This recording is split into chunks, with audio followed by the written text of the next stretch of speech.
play number three, you're using Crossbeam Slack integration. Can you walk us through how you're actioning new overlaps with partners? What I've walked you through in the previous plays were manual. Obviously, you're in a static sense, you're creating a list of target accounts, and that's great. Definitely a place for that. And so we wanted to figure out how we could basically accelerate this process and spice in a little bit of automation. And so with the Crossbeam Slack notification, what you can do is you can create a report and have notifications, meaning overlaps within two populations. So an example is our partners' customers matching up against our prospects, which have some filters applied to it.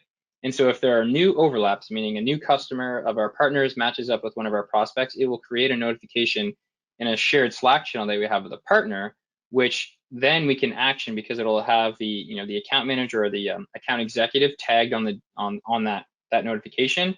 And so that'll populate into this shared Slack channel, which then makes it easy for our reps within the partnership to be proactive and say, oh, look, another good opportunity for us to refer one of our customers to Gorgias. And then we do the same as well, where we're getting notifications of our customers matching up against our partners' prospects, and then we can go ahead and reach out. And what you're seeing on the screen, it's a little bit busy on that Slack notification, but that's basically the first message I post into a new Crossbeam thread. And I literally have like a Crossbeam folder within my Slack channel for all my Crossbeam partnerships. And this is kind of like the outline of how this channel is going to function. You can see there's links for Google Docs that contain those email templates that I showed on the previous slide. I'm talking about what type of notification is going to appear here, who owns what, and what to do when these come in. So this has really made a big impact on streamlining this account-based marketing approach, making it a lot faster. When you run this process, I mean, you have so many partners, you're not doing this with every single partner, you'd be here forever. How do you determine what partner or which lifecycle stage a partnership is at to start doing this process?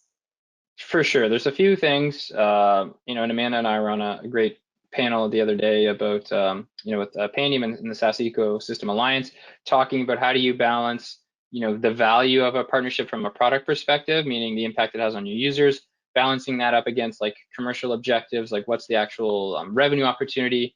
And so it's pretty simple. And to be honest, one of my favorite things about Crossbeam is how easy it is to size up and prospect a partnership, right? So some of the numbers we look at are how many mutual customers do we have, shows that we're playing in the same sandbox.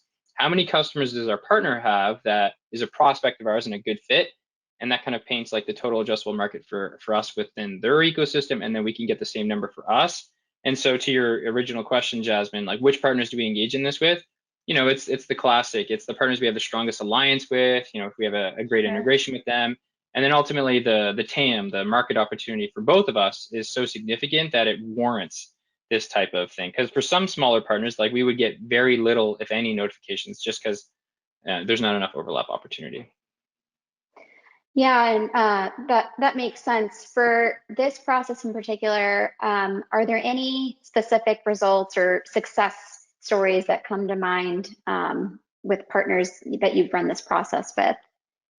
For sure. So on the previous slide, you're asking me about like success metrics for just that overall, like removing barriers for partners. And the metric I referenced there was like conversion rate on like how many demos you're getting per like outreach exchange. That number is, similar here, but with the metric that is impacted and benefited here is the volume of actual referrals, right? And so that has gone up easily, 30% in referrals from partners based on this activity.